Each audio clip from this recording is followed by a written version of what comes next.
O nascimento do homem autêntico. Há que fabricar os corpos porque o ser humano comum e corrente não tem seus corpos, tem que criá-los. Por isso é que o humanoide é humanoide e não humano. É um erro crer que todos os humanoides são humanos. Não o são, são humanoides mas não humanos. A anedota aquela de Diógenes com sua lanterna, que saiu a buscar um homem por todas as partes e não o encontrou, não é? Bom, é muito certa. É muito difícil achar um homem. O que há são humanoides. Que é o que tem o humanoide por dentro? Pois, o ego, que é uma pluralidade de entidades diversas que personificam nossos erros.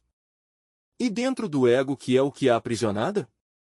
A essência, a consciência, que é o mais decente que temos dentro.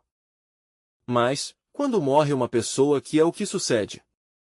A morte é uma subtração de quebrados, terminada a operação o que fica? Os valores, isso é o que continua. Os valores são os eus maus e eus bons, porque os há de tudo, bons e maus, úteis e inúteis, isso é o que continua, isso é o que persiste no mundo astral, os valores. Agora, que depois retornam, isso é muito certo, que se reincorporam em um organismo, é verdade, mas fora disso que é o que há no humanoide fora desses eus. A essência, já dissemos, mas está engarrafada, dormida, processandosa em virtude de seu próprio engarrafamento. Então onde estão os corpos que têm o animal intelectual equivocadamente chamado homem? Não há tal. Isso de que já tem corpo astral, de que já tem mental, de que já tem o causal, isso não é exato, esses são corpos que há que fabricá-los, criá-los, fazê-los, e esses há que fabricá-los com o mercúrio da filosofia secreta. Qual é o mercúrio? A alma metálica do esperma, ou seja, a energia criadora do terceiro logos. Só com essa energia maravilhosa é que se podem criar os corpos, fabricá-los. Mas antes de tudo, devem compreender os irmãos que todavia não têm os corpos, que têm que fabricá-los. E o que não tem os corpos que nome recebe? Animal intelectual ou mamífero intelectual, isso é. Não é outra coisa, é um mamífero que raciocina, mamífero racional, não é? Mas não é um homem. Para ser homem há que ter criado os corpos existenciais superiores do ser e ter recebido os princípios étnicos em nosso interior. Só assim se é homem de verdade. De maneira que o fundamental é criar o homem, mas antes de tudo, se necessita da disponibilidade ao homem, porque há que criá-lo dentro de si mesmo, e tem que haver por parte de disponibilidade ao homem. Se não existe essa disponibilidade ao homem, como o vai a criar? Afortunadamente os gérmenes do homem estão nas glândulas endócrinas sexuais. É nos órgãos sexuais onde esses germes podem desenvolver-se se nós colaboramos com o Sol. O Sol está fazendo um experimento grandioso, quer criar homens, e depositou nas glândulas sexuais do humanoide os germes para o homem. Se nós cooperamos com o Sol, os germes se desenvolvem e aparece o homem, mas há que cooperar com o Sol. Se não cooperamos com o Sol, esse ensaio que o Sol está fazendo se perde. Na época de Abraão, durante os 18 ou 19 séculos de Abraão, se criaram bastantes homens. Na época de Jesus de Nazaré, durante os primeiros 8 séculos do cristianismo, houve uma boa criação de homens. Na Idade Média, que eu saiba, uns pouquinhos homens foram criados, e agora graças ao movimento gnóstico, estamos criando alguns outros, estamos ensinando-lhes. Como é que se fabrica o corpo astral? Como é que se fabrica o mental? Como se fabrica o causal? Para que possam receber os princípios superlativos do ser e converter-se em legítimos homens. Nossa missão específica consiste em criar homens. Essa é a missão específica que nós temos, criar homens. Que os humanoides se creiam homens, se sintam homens, presumam ser tais, que se arroguem esse título, o usurpem, pois, isso é absurdo, porque todavia não o são. São como as crisálidas. Dentro das crisálidas se formam as borboletas, pode desenvolver-se, sair, voar, assim, o humanoide é como uma crisálida, dentro dele existe a possibilidade de que se forme um homem, mas não é mais que uma possibilidade que pode desenvolver-se ou pode perder-se, e o mais normal é que se perca. Pode dizer-se que o Sol está fazendo um ensaio, e em cada raça faz um ensaio, para isso cria uma raça, para fazer esse ensaio. Este ensaio da raça ária tem sido muito pobre, são muito poucos os homens que pôde criar o Sol, muito poucos. Item estudante. Mestre, falando das raças, nos livros aparece sobre as 5 primeiras raças e um pouco sobre a última, mas da sexta não se diz nada. Item mestre.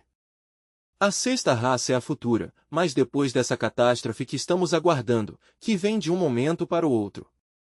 Item estudante. Não se tem escrito nada.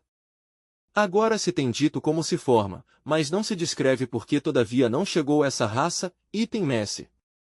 Vou a lhes dizer, vem a grande catástrofe, está às portas um cataclismo espantoso, a revolução dos eixos da Terra já não a pode deter ninguém, e o grande incêndio começará pelo Polo Norte, o fogo se estenderá do norte para o sul, os mares sairão do leito em breve, então esta raça perecerá. Mas nós estamos formando um exército, não uma escolinha, não uma seita mais, é um exército, o exército de salvação mundial. Item os que trabalhem e se façam dignos de ser levados ao êxodo, o levarão. Porque haverá um novo êxodo bíblico e tocará a nós conduzir a um povo para certo lugar do Pacífico, um lugar secreto, desde ali contemplaremos a grande catástrofe sem receber dano algum, e por aqueles dias a terra estará envolvida em vapor de água e fumo, e fogo. Item quando aparecer um duplo arco-íris nas nuvens, sinal de uma nova aliança de Deus com os homens, haverá também uma terra nova na qual viverá um povo novo, virá a idade de ouro, nascerá a sexta raça, e começará pela idade de ouro, não se admitirá na sexta raça, na idade de ouro, a ninguém que tenha ego, está proibido, o que não tenha reconquistado a inocência será rechaçado, não se lhe dará corpo, porque com um só que não seja inocente, esse só corrompe a todos os demais e acaba com a idade de ouro. Item estudante. Mestre, mas o senhor disse que os que pudéssemos lograr acabar com 50% de ego seria levado ao êxodo. Item mestre. Ah, isso sim, enquanto chega a idade de ouro, o que tem os 50% tem direito ao êxodo. Mas nos 2 séculos que vão estar isolados, antes que se inicie a sexta raça, terão oportunidade para dissolver totalmente o ego, e o que não o faça, será também excluído ainda que tenha feito parte do êxodo. Item estudante. Em 2 séculos. Item mestre. Em 2 séculos, item estudante. Ou seja mestre, que a sexta raça vai a desenvolver-se em todo o decorrer da era de Aquário. Item mestre. Assim é, depois do grande cataclismo que já se avizinha, item estudante. Os cosmocratores não mediram as consequências do órgão condartiguador, que nós, por exemplo, agora estamos pagando isso, por culpa, pois, destes seres superiores, o que nos pode dizer a respeito? Item mestre. Bom, os culpados não são os cosmocratores, os culpados foram o arcanjo Sakaki, quem veio com corpo de carne e osso, em uma nave cósmica, ele e sua alta comitiva. Lideram à humanidade o abominável órgão condartiguador com o propósito de estabilizar a crosta geológica da Terra, mas se equivocaram de cálculo, lhes passou a mão. Item estudante. Sendo deuses? Item mestre. Sendo deuses, houve uma falha nas matemáticas. Depois veio o arcanjo Loisos e lhe tirou à humanidade esse órgão, mas ficaram as más consequências nos 5 cilindros da máquina, e essas más consequências constituem o ego animal. Isso foi o que fez fracassar a humanidade. Item claro, o arcanjo Sakaki jogou um karma espantoso em cima, e é um dos 4 tetrasustentadores do universo, mas no futuro Mahamavantara terá que pagar esse karma. Deus e a humanidade esse órgão, pois, como cada ser humano é uma maquininha transformadora de energia e as retransmite às camadas interiores da Terra, ao dar-se-lhe esse órgão à humanidade, tais energias se transformaram de forma tal que estabilizaram a crosta geológica da Terra. Mas, a que preço? A que preço? Item estudante. Mas era necessário? Item mestre. Foi necessário, senão, não se teria estabilizado a crosta geológica da Terra. Esse órgão é de tipo lunar. Realmente que, ao receber a humanidade esse órgão lunar, as forças que atraiu, que se transformavam incessantemente dentro daqueles sujeitos providos de tal órgão, se tornou lunar e ajudou a estabilizar a crosta geológica da Terra. Mas, a que preço? Item depois, quando o arcanjo Loisos, o arquifísico químico comum Serafim Loisos, lhe tirou à humanidade esse órgão, pois, já mudou a coisa, mas lhe ficaram as mais consequências à humanidade. As cristalizações do abominável órgão condartiguador lhe ficaram nos 5 cilindros da máquina. Essas cristalizações são o ego, são os eus, que em seu conjunto constituem o mim mesmo, o si mesmo, o ego. Foi um gravíssimo dano que se lhe fez à humanidade. Eu teria preferido que tivesse perecido todo o mundo, mas não dar à humanidade esse abominável órgão. Agora, se não tivessem se equivocado nos cálculos matemáticos, mas lhes passou a mão, houve erro nos cálculos matemáticos. O erro foi do arcanjo Sakaki e sua altíssima comitiva, vieram com corpo de carne e osso em uma nave cósmica, estudaram o problema da falta de estabilidade na crosta geológica, e consideraram necessário dar à humanidade esse órgão. É que cada ser humano é uma máquina que capta determinadas energias, as transforma e retransmite às camadas anteriores da Terra. Se lhe faz uma variante a essa máquina, as energias que se transformam também sofrem uma variante. A variante que sofreram estas energias foi de tipo lunar, que estabilizou a crosta geológica do mundo, mas quando o arquifísico comum Serafim Anjos os eliminou esse órgão condartiguador, ficaram as consequências nos 5 cilindros da máquina. Obviamente, a consciência, que antes poderia manifestar-se em forma total através da vida ordinária dos seres humanos, a essência, nossa consciência, ficou francamente relegada no fundo, não é? E se formou uma espécie de dupla consciência nos seres humanos, porque a personalidade com todo o seu intelecto, funções, reações, cultura e o que seja, formou uma consciência artificiosa, enquanto que a legítima e verdadeira consciência essencial, ficou arquivada lá, no fundo mais profundo. De maneira que ficamos providos de uma dupla consciência, uma artificiosa e outra que é a real. A artificiosa é a da personalidade, a real é a da essência, mas a essencial ficou relegada ao esquecimento, por desgraça. Levés em conta que na essência estão os dados que se necessitam para a autorrealização íntima do ser, na essência estão as partículas de dor de nosso Pai que está em segredo, que devidamente aproveitadas nos podem permitir o despertar da consciência. Também está ali a religião, a sabedoria, o Buda, tudo isso está dentro dela. Mais se está aprisionada entre as cristalizações do abominável órgão condartiguador, pois, assim não podem servir-nos de orientação para o caminho secreto. Somente podem orientar-nos esses dados da consciência, à condição de que a consciência seja liberada, tirada, extraída de entre os eus, e isso é o que há que fazer, há que tirá-la de entre os eus, para que possa orientar-nos devidamente. Estudante. Mestre, a razão dessa catástrofe que vai haver, por aí muitos dizem que vai nascer outra lua, mestre. Bom, conceitos, teorias, opiniões, mas não vai haver outra lua, absolutamente, mas bem se espera que esta lua que nos ilumina, um dia cairá aqui, na Terra. Não vai haver outra lua por agora. O que sim quero lhes dizer é que a sexta raça nascerá, pois, com terras novas, porque tudo isto agora vai a mudar, toda esta terra onde estamos parados, tudo isto vai a ficar submerso no oceano, no mar. De maneira que vem a revolução dos eixos da Terra. É uma questão, até certo ponto, de mecânica celeste. O sistema solar viaja ao redor de todo o cinturão zodiacal em uns 25.968 anos com frações de minutos e segundos, sai de um ponto A e regressa a um ponto A, no trajeto. Naturalmente, os eixos da Terra vão se desviando, vão se verticalizando, os polos vão se desviando durante o trajeto. Quando concluem o trajeto, o que era polos fica convertido em equador e o que era equador fica convertido em polos. É assunto de mecânica, pode-se demonstrar com um aparelho mecânico. Estudante. O cataclismo teria sido igual, inclusive se a raça ária tivesse sido uma raça espiritualmente elevada, digamos, com muitos homens. Mestre.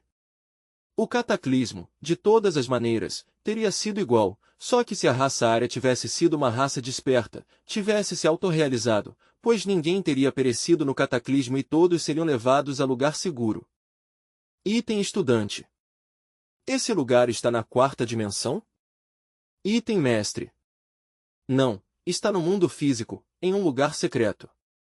Mantenha-o por agora em segredo para que não se nos vão a ir por lá os profanos e profanadores, e nos saiam e nos comam o mandado, isso seria gravíssimo, não é? Temos que calar o bico sobre o lugar. Item mais é questão de mecânica celeste. Agora, há uma coisa que ajudará, outro fator que ajudará a revolução dos eixos da Terra, será a chegada de Hercólogos. Hercólogos é um mundo 6 vezes maior que Júpiter, e já vem a caminho, passará por um ângulo de nosso sistema solar dentro de muito pouco tempo. Está à vista dos astrônomos já, o estão observando. Item estudante. Item mestre. O Hercólogos, e esse passará por um ângulo do sistema e haverá um choque, mas não é um choque físico, senão um choque eletromagnético, então ajudará a promover a revolução dos eixos da Terra, coadjuvará nesse assunto e será catastrófico isso. Item Hercólogos, como tem tanta força de atração, puxará o fogo do interior da Terra e haverá vulcões por onde quer, assim pois, o fogo do interior da Terra explodirá por todas as partes, por isso se fala do grande incêndio, por isso se diz que os elementos, ardendo, serão desfeitos, tudo isto será reduzido a cinzas, e a água, claro, ao mudar de leito, tragará os continentes, isso é claro. Item esta nova catástrofe não é a única catástrofe, antes houve catástrofes e no futuro haverá catástrofes, isto é normal. A primeira raça teve sua catástrofe, como a teve a segunda, a terceira, a quarta e a quinta, virá a sexta que também terá sua catástrofe em seu dia e em sua hora, e por último, haverá a sétima que também terá sua catástrofe, é normal isso, está dentro do normal. De maneira que se aguardam eventos extraordinários no mundo, no universo, no cosmos. Item agora, o mais grave é não ser capazes os humanoides de desintegrar essas cristalizações do abominável órgão condartiguador, isso é o grave. Porque ao não ser capazes, terá a natureza que vir em seu auxílio, e a entrada aos mundos infernos, em geral, não tem outro objetivo senão desintegrar ali os elementos que estão aprisionando a essência, desintegrando-os mediante a força centrífuga. Item assim, a essência, depois de certo tempo, quando se tenham desintegrado as cristalizações do abominável órgão condartiguador dentro do interior da Terra, a essência fica livre para ressurgir outra vez à superfície. Quando ficar livre, pode reiniciar novos processos evolutivos que começam sempre com o mineral, prosseguem com o vegetal, continuam no animal e reconquistam o estado humanoide que outrora perderam. Item conclusão, homens verdadeiros é muito difícil encontrá-los. Porque para ser homem se necessita ter criado os corpos existenciais superiores do ser e ter eliminado em sua totalidade o ego animal. Se não se tem feito isso, não se é homem, se é mamífero racional, humanoide intelectual, homúnculo intelectivo, mas não um homem.